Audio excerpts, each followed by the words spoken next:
Ready for it? Here it goes. Been practicing this all day.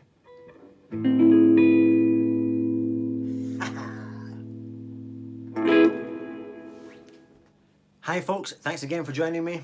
Today, clearly I'm inspired by James Bond, but I'm going to give you some playing tips now on the kinds of things I was doing in that little clip. I was using my Boss RC1 loop station, which I don't do a lot of looping.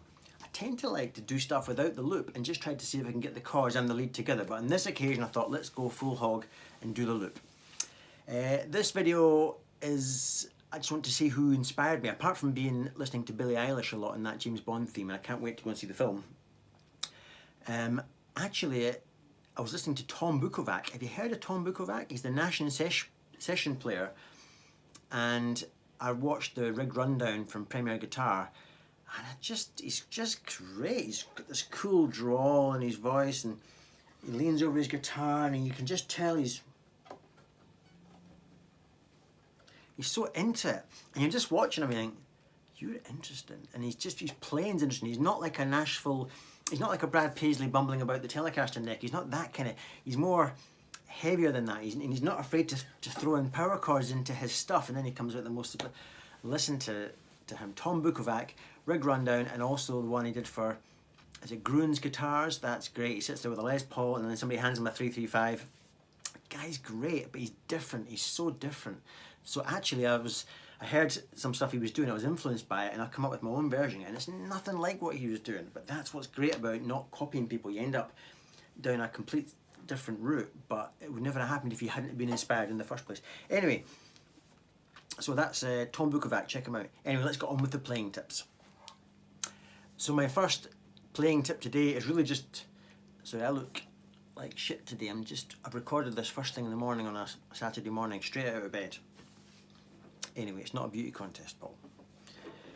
So the first playing tip is really just the chord sequence. So in its most basic form, you're looking at A minor, down to an E, to a C, to a D, to an F, down to an E, and resolved back to A minor. But then I just thought, well, I was playing leads around that, and my ear kept hearing things in my head, and that's how I learned to play guitar. My ear wants to hear a note, and so I just go finding it, and I end up with this group of notes which we call chords. But I don't know what the chord is that I've just created. I don't give a hoot what it's called, as you know. I just think that's what my ear wants to hear. Then I play it, and then maybe if I'm in the mood or if I can be bothered, I'll go back and I'll analyse what that chord I've created is. And it turns out I didn't create it at all. It's been around since caveman days, and it's called E augmented blah blah blah. But in its most basic format, I've told you the chords. So what I was doing though is A minor, sometimes with the second on top. I love that. My single favourite note in all guitar is adding one fret above your root. How nice is that? And that sounds like me, because I do that all the time. So I'm playing some sort of A minor, often accenting the 2 on top, or maybe it's called the 9, who cares? Down to the E, but I'm not playing any old E. Or, so I'm just, these notes are, basically it's like that, only I've dropped, I'm just playing the thick E string, the D string and the G string. And if you can, give it a bit of wiggle. Then a C, but with a G on top. So rather than going, I'm going, because my ear wanted to hear this.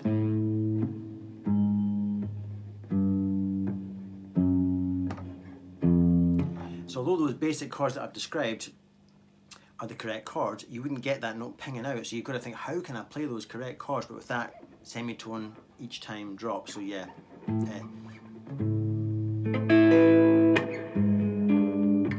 So that's the C, but with a G there. Then, so that's my D chord, a bit like a D7 of course, but I've got going from the F sharp. A straightforward F sometimes, but sometimes not. Sometimes I've got this great chord. Don't know what this is, but I love it. How nice is that?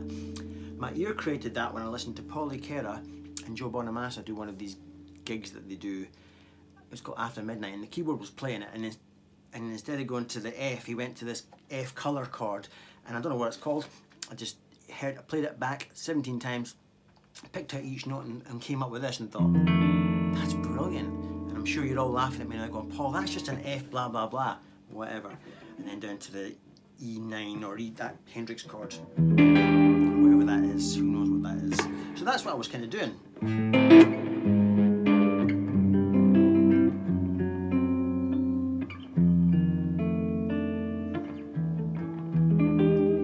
And just having fun with it and playing leads around it.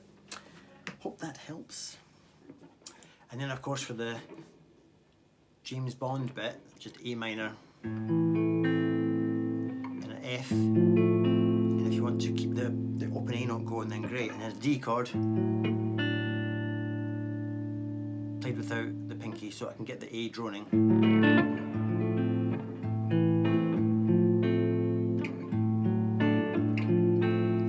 Then of course I have my little looper that I've recorded earlier, so that I could then just start showing off to you guys.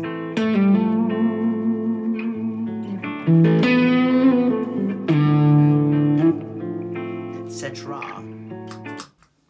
Right, next one is when the sequence is running, I'm staying aware as to what the chords are, where the chords are going, so that I can sit, rather than just playing the blues minor pentatonic, which is fine, it would fit, but I'm thinking, oh, this is where the A minor is going to go to the the D is going to go to the F, and I can think, oh, I need a lick for that. I know what I'll do, and I can go into my toolbox and pick out a lick, one of my favourites or whatever, even something as simple as running down that chord, but it will make you, the listener, realise I've stepped outside the blues scale rut that we're all so familiar with, and it just sounds more intelligent and more interesting sounding.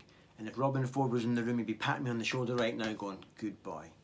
So I'll demonstrate. I'll play the loop with some pentatonics and that'll be fine, but then I'll make it a bit more interesting by sort of tipping my cap to certain key chords at certain moments, and it just sounds more interesting. So here goes for some normal pentatonics.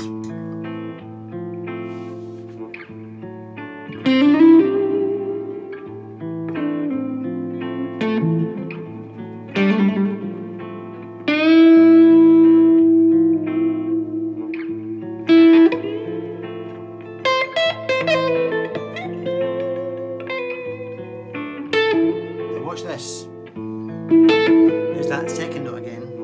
That was the D going to the F, E minor.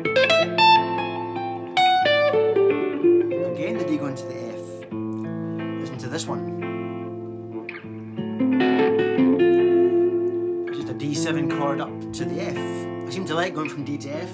Here's another one, D to F. Watch this.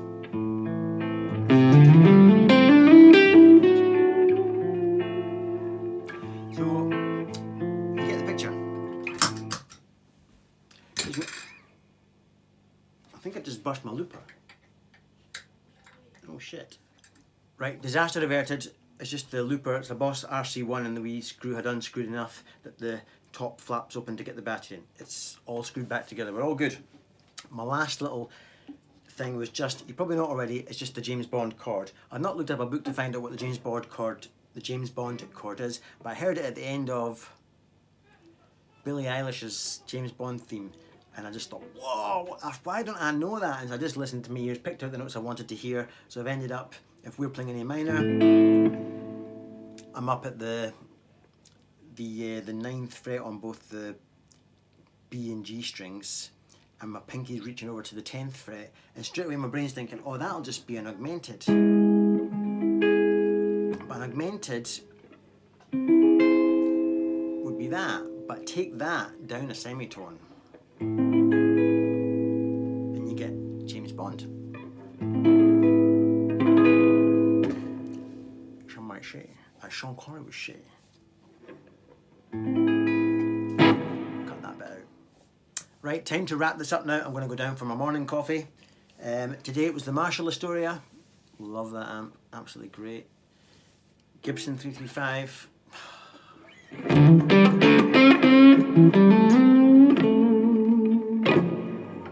Love it. I'm such a lucky boy, I've got such great stuff. I really appreciate all the stuff I've got. It's taken me a lifetime to get, but I've got great stuff. Great stuff. It all sounds just great. Anyway, thank you very much for joining me, and I'll see you on the next vid. Take care, and see you next time.